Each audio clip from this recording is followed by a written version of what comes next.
engineering seismology already over. I have completed the first unit, engineering seismology. Now I am going to start a second unit. Okay. In second unit, we are going to discuss about structural scheme, structural system, structural configuration.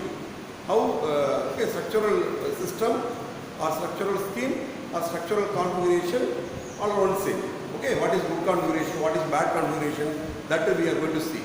Okay, in the horizontal direction of the building, what are the irregularities they have to be avoided, what are the irregularities in vertical direction, all vertical irregularities, horizontal irregularities, okay, how to avoid them, okay, what is good configuration, what is bad configuration, something about structural system, how the structural system is supposed to be, otherwise structural configuration, how is structural configuration supposed to be in the earthquake vulnerability point of view. The structural scheme should not be vulnerable in the earthquake point of view. Okay, it should be good configuration. Normally simple and symmetrical configuration is good, right? Going to be good. This is another PPT in which some slide, repetition of slide will be there. This here I have given the effect of earthquake which is inertia. The earthquake building subject to inertia mass impact. Right? These things are all we have discussed already. I told you, lessons learned from past histories. So one portion is hard, another portion is soft story. That's why it become two halves. That I told you, some of the meeting when you see. Right? This is the best example, this photo for liquefaction failure. This also I told you when discussing the lessons learned from past histories. Images of Puja I discussed. Have I discussed or not this one? Okay, these buildings are best examples for liquefaction problem. See, that building settled, the portion of the first figure, portion of the building settled due to the phenomenon of liquefaction. See, how much it has settled, see that portion of the building, here how this building is very good, intact, there is no structural damage. Okay, structurally no damage at all. Okay, but failure, soil failure. Due to liquefiable soil, the building has settled down and splintered like this. See, this is the best example, quite popular figure, photo, showing the liquefaction failure. Okay, failure, soil failure. See, the apartments are splitted. It is intact. The structure is intact. No structural damage during earthquake. Only due to soil failure, the buildings are splitted and sink. Okay, some portions sink inside. Due to differential settlement, there is a damage. Okay, because of failure of soil.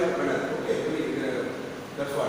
And then other devastating effect of earthquake is this landslides. Already I told you. Okay, landslides of slope instability of slopes. Okay, stability of slopes doubtful.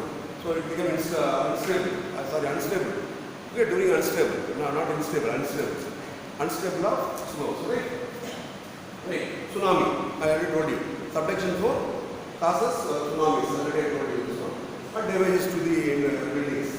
Building got severely damaged. Okay, another building, severe damage to another building. Okay, especially the corner column. Building twisted, that's why it has made like this. Okay, perhaps this photo in our Bhuj. Okay, Gujarat. These things already we have seen several images. In Bhuj, this geotechnical failure. Okay, this one now we have seen already. Liquefaction failure. No, not in Bhuj. In 1940 earthquake. Liquefaction failure. Okay, this is the famous photo I told you. Right? Other buildings may not require. Niagara 1964 earthquake. Liquefaction and bearing failure. Okay, this is the most popular photo I told you. Okay, this is a closer view of it.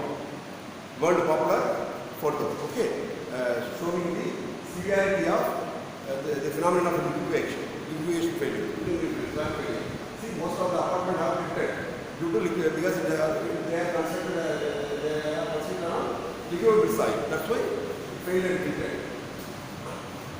This is the liquefaction soil. Okay, so they affect due to the phenomenon of liquefaction. Right? This is also liquefaction. This photos are taken industry photos. 1960, the Chile earthquake. Okay, this is Niagara 1964 earthquake. This is phenomenon of liquefaction failure. Right? In Turkey 1998 earthquake. Right? So liquefaction failure. Apartment has failed. Due to the phenomenon of liquefaction failure. Okay. See here, this is also liquefaction failure. Dam has failed.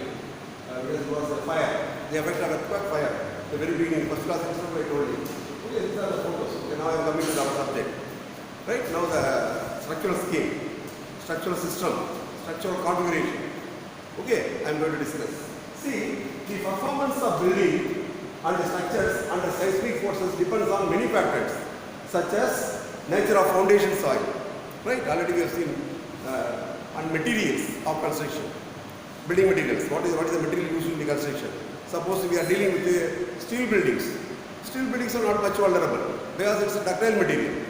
Okay, so we need not worry about when you are dealing with the steel building much about earthquake resistance, because the structure itself is capable of resisting, because it happen to be ductile material, very good ductile material steel. That's why we need not worry.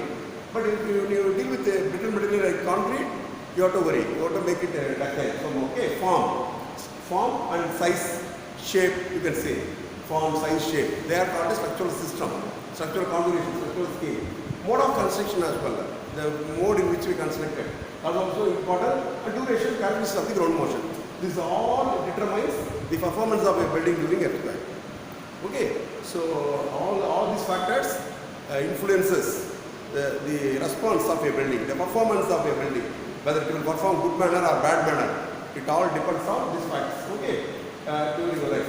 Depending on the nature of layout, material and quality of construction, and the structural scheme adopted, different levels of distress may be noted on the components, elements of the structure under severe earthquake shaking. Some of the issues related to structural systems and commonly observed damage during the earthquakes are discussed now. Okay, later I will give you, I will copy it in a Word document and give you notes. You need not copy down because it's being recorded. I cannot keep this slide for a long time. Okay, so later I will give you notes, don't worry. Just understand, try to understand it. Okay, very nicely written. Right? So, the nature of layout, material, quality of construction. Everything determines the earthquake resistance. See, earthquake resistance means don't think some design you have to do. No, right from the beginning, even the selection of materials, at all stages you have to take care of. Once you want to go for earthquake resistant building, what to do? At all stages, you have to ensure the quality. The moment you started planning a building, it starts from that stage onwards, planning. You have to plan your building, layout plan, okay, layout plan, and materials and quality of construction. Okay, materials used. You have to select a suitable material, good quality material, and construction method. Everything assures decide your building is going to be earthquake resistant or not. For example, I will tell you one thing. Suppose I told you material used, quality of construction. Suppose you are not ensuring quality of construction, say. Okay, during construction of a new building, you are not taking care of the mixed design properly. Right? You are not taking care of the quality. Means mixed design you have not done properly, say. What will happen? Immediately after construction, the building may be, but you have taken almost all care. You used all software to analyze your building for earthquake resistant. Accordingly, you determine the area of steel required. You are properly detailing. You have done as per the 3920 provisions. Everything you have taken care of your building. But at the time of construction, you have not taken care of the quality of construction. For example, mixed design you have not done properly. What will happen? That building will be easily subject to all causes of deterioration, say some chemical cause of deterioration, corrosion, for example, corrosion of embedded steel takes place. Okay, because aggressive agent, because you are not properly done with design, aggressive agent can easily enter to the transport vehicle water, okay, can easily permeable to your concrete, right? Some process, any chemical cause of deterioration. For example, corrosion of embedded steel due to formation of expansive product, strain inside. Rust forms inside. Oxidation. The furnace oxidizes 6 times, due to which the formation of expansive product is formed, spalling of covering concrete takes place, distress takes place inside, degradation of the steel and concrete takes place. Such building will lose its strength, right?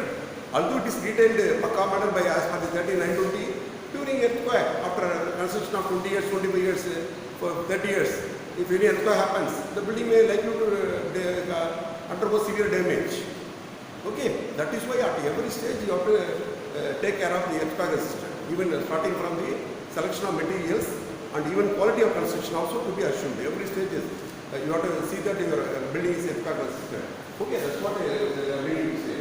Quality of construction and the structural scheme adopted. I am going to see that. And different level of business may be noted. Okay, so I am coming to that. Plan and layout, we call it as configuration. Plan and layout is called a configuration. What are the points written? Just to go to read out. Just to see the influence of layout, plan and shape has a direct bearing on the seismic response of the structure, no doubt. Okay, from the point of vulnerability to earthquakes, simple and symmetrical layout, we call it as good configuration, are preferred for buildings. No doubt. Simple and symmetrical configuration is preferred for buildings. We call it as good configuration. Okay. The unusual sizing of overhanging portions and incomplete load paths for structural action have to be avoided. Okay, whatever point I am telling, keep it in mind. I will give I will copy and put it in a Word document and it will give you. Okay. The architectural element should supplement the structural efficiency. So, see, we cannot, I have to go for a simple and symmetrical configuration. I cannot construct my building like a godown. That will result in a godown. Okay, some aesthetic look required. So, obviously, nowadays we go for modern buildings with a lot of architectural supplements. Okay, that the supplements which you provide for aesthetic look, architectural point of view, should supplement, should support the, it should supplement the efficiency of the building. It should not make the building more vulnerable. It should make the building efficient, but obviously very difficult. Definitely, some both chances are there to make it vulnerable only. If you are serious about the beautiful and good looking of the building, we have to balance. Okay, we have to balance between architectural elements, supplements, and also in the same time you have to see that it should not make the building vulnerable. It should supplement the efficiency of the building. Okay, that's all. Some consideration on symmetry in plan and elevation have been emphasized by the codal provisions. Some consideration on the symmetry in plan and elevation have been emphasized by the codal provision while discussing the irregularities arising out of geometry, elevation and plan. This is in the name of vertical irregularities, horizontal irregularities, it have been discussed in your IS code. Okay, section 2.4.215 might be the last revised code is IS 1893 2016 revised. Maybe the 2001 okay. And code of provisions might discuss, right? That's what. Right. Now I am coming to building configuration. See, this figure I have taken from earthquake by CVR Murthy. Okay, I will give you the tips also to you. All the earlier first we released 24 tips and then 6 more. Some 30 to 34 tips are available. I will give you a soft copy of them. Each tips consists of 2 pages. Okay, I will give you 2 tall, 2 large in plan and 2 long buildings are to be avoided. The building should not be too long or too tall or too large in plan. If you do plan like this, it is vulnerable in the earthquake resistance point of view.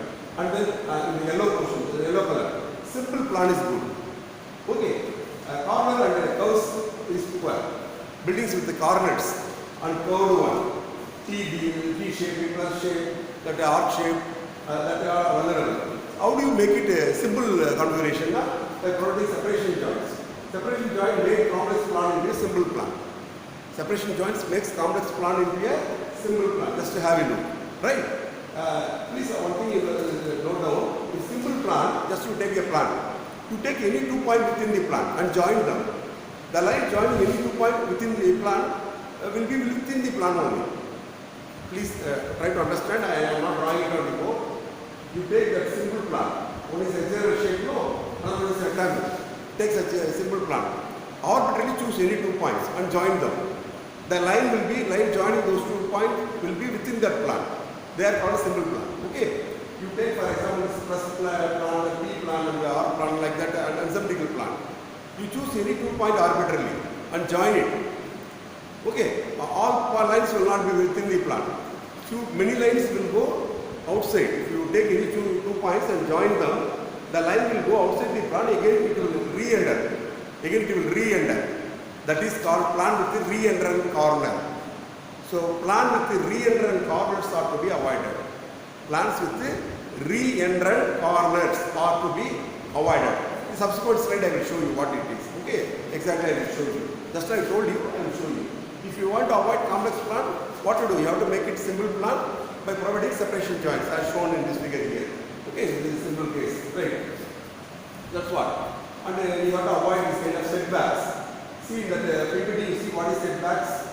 Why the PPT is so up? Okay. You see that what is the setbacks? Okay. And weak or flexible stories are to be avoided. Weak or flexible story. See in that figure there is a open story for parking purposes. Okay. Infills are there in the first, second, third floor, but in the ground floor no infills. It's a open story for vehicle parking purpose. The second figure, the ground story height is high. Okay, height. But compared to the column height is high compared to the upper one. Okay. Thus, although there is a infill available in the ground story, the second figure B the second figure. Okay. Although there is a infill available in the ground story, but the column heights are very high when compared to first, second, and third stories. Okay. They are said to be weak or flexible or soft story. Soft story, weak story, flexible story, all are one the same. They are said to be like that. Sir, is open stories are vulnerable to earthquake?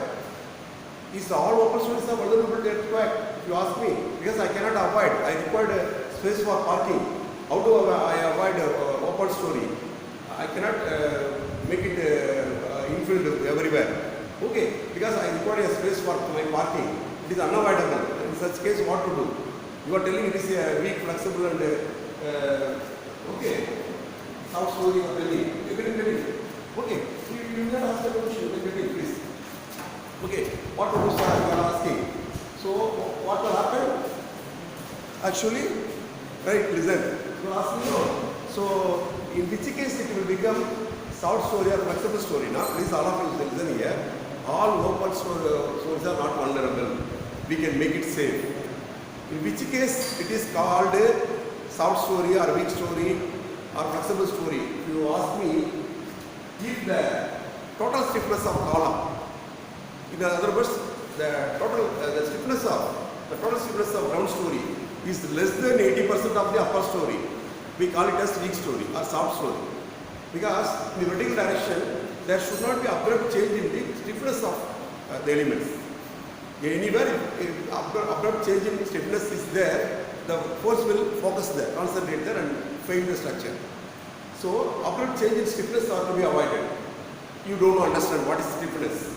You take the ground story, the B will be first one you take. It's a open story. There are columns. What is meant by stiffness? A column is acting as a cantilever like this. Okay, what is stiffness? Force by deformation, isn't it? In other words, force required to cause unit deformation. The force which is required to cause unit deformation is called stiffness. You take the lateral stiffness of each column and add it, you will be getting the total stiffness. But in the first floor of the building, in between the column there are brick infills available. Okay, that is why if you compute stiffness of column and width infills, the stiffness of column is high because in between two columns there is infill available, brick infill. That's why the force required to cause unit deformation of each column is high. The total stiffness of column will be high. Okay, if the difference is more than 20%, the building, the story will be, the story is called weak or flexible or soft story, which is vulnerable. You have to bring down the differences. Okay. In other words, I will tell you, if the open story stiffness is less than 80% of the upper story stiffness, vulnerable, weak story, flexible story. In other words, I will put this way: if the upper story stiffness is more than 20%, if the difference between two stories, the difference in the stiffness between two stories are more than 20%, okay, that is vulnerable. Abrupt change in stiffness. Okay, otherwise they are closer.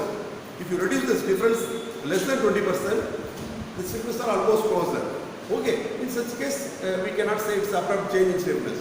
We can make it good. Okay, so open stories cannot be avoided because we require open stories for parking purpose. But we have to increase its stiffness, lateral stiffness. by providing some shear wall here and there. Because everywhere we will not move our vehicle. Okay, at some place our vehicle may not go. No, there you can put some shear wall, some infills, some braces, diagonal braces, concrete braces, steel braces can be provided.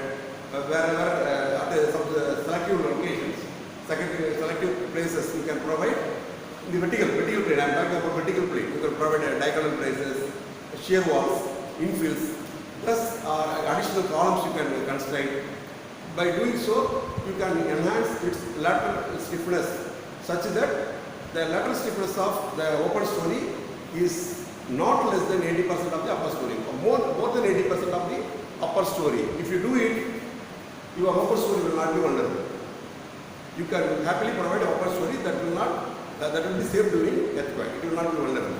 Okay, so this way you have to. This is a remedy. This is a remedy. Remedy for avoid a soft story, weak story, a flexible story. So very important points I told you. That's what, right? Even in the side here, the column heights are on the ground floor high. Although there is infill available, since height of the column is high, its lateral stiffness will be less. So the total stiffness will be less than 80% of the upper story stiffness of all columns. Okay, thus it becomes weak or flexible or this story. Okay, soft story, weak story, this side one, sloping ground. Building constructed on sloping ground is vulnerable. Building constructed on sloping ground is vulnerable in earthquake restoration point of view. Why? How? I will tell you. In subsequent discussion, we are going to see them in detail. How do building twist during earthquake?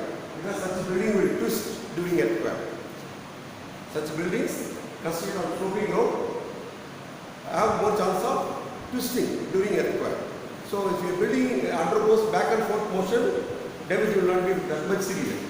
But the same building, instead of vibrating by undergoing back and forth motion, if it undergoes rocking motion or twisting kind of vibration, twisted mode vibration, it's highly vulnerable. Damage will be very severe in the structural component, main load carrying structural components. They are to be avoided. In which case it will be building twist during earthquake. I am going to tell you in detail. Sir, is there any remedy for it? Because there are hilly areas in many countries. There we cannot avoid. Everywhere the terrain is not plain to construct building on plain terrain.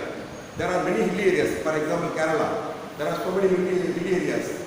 Okay, there people construct building on sloping ground only. Sir, how to make it safe? Yes, it can be made safe. I will tell you in subsequent discussion. Okay, for that we have to see something, some technical aspects. Okay, by doing that we can make it safe. We can reduce its vulnerability. For everything remedies is the structural engineering mind. You are engineers, so if the technical aspects you take into account, you can reduce the vulnerability against earthquake. Vulnerability against earthquake can be minimized, brought down by as engineers, earthquake restoration engineers, you can take care of it. That I am going to discuss in detail in the subsequent discussion. That's why here distributing the shear wall. That is the figure. This phenomenon is called pounding. The other figure, I have given a phenomenon called pounding. Have I told you already? Have I shown you any video clip on pounding, the phenomenon of pounding? See, pounding is the phenomenon of the pounding can occur between the adjoining buildings due to horizontal vibration of the two buildings, collision of two adjacent buildings. If the separation joint, if the gap between two buildings are not adequate, whatever happened during an earthquake, the building vibrates no. So if they are very closer, they are going to be hitting each other. No, both building will hit each other because some space required for it to vibrate freely. If that is not there, it will hit with the neighbor building. Okay, that is more vulnerable. That is more vulnerable. That is more vulnerable. No, that is the slide. Okay. Right. What is that? It's here. Yeah. See, right. What is that? See here. This is the phenomenon of pounding. If the diaphragm of two buildings are at the same level, there are two adjoining buildings, adjacent buildings, say two adjacent buildings. The diaphragm is slab. The slab of two buildings are at same level. During earthquake, they are hitting each other. Okay, the damage won't be that much severe. Damage will not express much. Instead, suppose you have the column of the adjacent building, but the diaphragms are not at equal level. This diaphragm is lower, adjacent building. Here you have the column of adjacent building. During earthquake, this building vibrates. Okay, this diaphragm, this slab won't hit this column of the adjoining building, adjacent building. Where buildings are very close, no sufficient clearance, clear space is not there. It goes and hits. This column will fade and the collapse of that building. That phenomenon is not moving. It's very dangerous. It's shown there. The adjoining building, see, at least in the first floor, the diaphragms are somewhat near. Damage will not be much. But the top floor, see, the diaphragm does not go and hit that column during earthquake. If we hit this, if we hit takes place, that column will fade. So what is the formula given? What should be the spacing between the building? The minimum spacing between two adjacent buildings should supposed to be the distance D should be greater than 0.05 plus 0.05 times h. For example, you take a G plus 3 building, which are widely constructed in our place. Okay, you might have seen in many places we construct maximum G plus 4 or G plus 3. Say G plus 3. What will be the height of G plus 3? Say 3 meter each floor or 3.5 meter each floor. Approximately G plus 3. 4 floor, no? 12. 15 meters say. 12 to 15 meter height. A building is 12 to 15 meter height. Say 14 meter. What is this? Put a H equal to 14 meters there. Just approximately compute. If you have calculator, compute 0.005 into 14. Please make it fast. 0.005 into 14 plus 0.0. That much clear spacing required. The clear spacing will not be too much. It will be 100 mm to 200 mm only. 10 centimeter to 20 centimeter more than sufficient. It will come around 140 mm, 40 centimeter, 15 centimeter, 16 centimeter, 200, maximum 200 centimeter. How much you are getting? 0.12, 120 mm, 0.12 meter. 0.12 meter means 120 mm, 12 centimeter. So this is required for a G plus 3 building. For a G plus 3 building, the minimum space between two buildings should be 12 centimeter. That's all. Okay, 4 inch. 12 centimeter means approximately 2.5, approximately 4 to 5 inch. 5 inch spacing required. That's all. 5 inches spacing required. Can you got it? Okay. So that's what. So this one is called bounding. Again, I am going to show you in detail that one. I am going to show you beautiful video animation in it. Do you want to see now itself? The video, just for fun, I have a beautiful video animation showing the phenomenon of bounding. Okay, I will show you. Just for relaxation. See, I will show you a video clip in which you can see in a floor, a couple is in panic. During earthquake, two adjacent buildings are hitting each other, due to which damage takes place. You can also see a couple in panic. I don't know if it is setting or real one, I don't know, but it looks very nice. You can see that. Just for fun, which I collected long back. Which I collected long back. Okay, just see.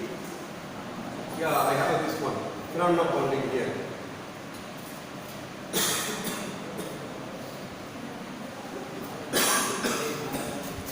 Come on, wait.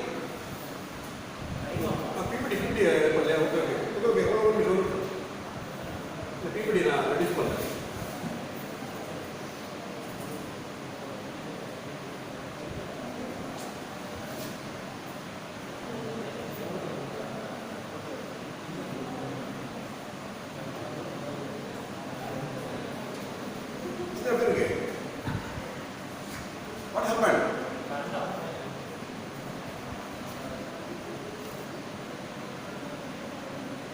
Did it go again?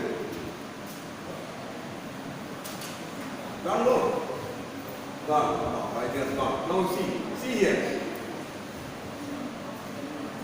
I will show you this one. Just see. Just have a nice video clip. You can see a couple in panic. That first floor.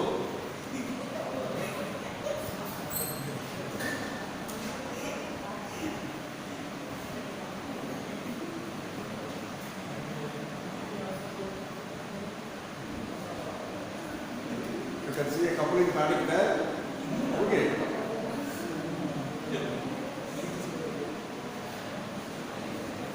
I will replay this for okay, entertainment for you. But just I will do.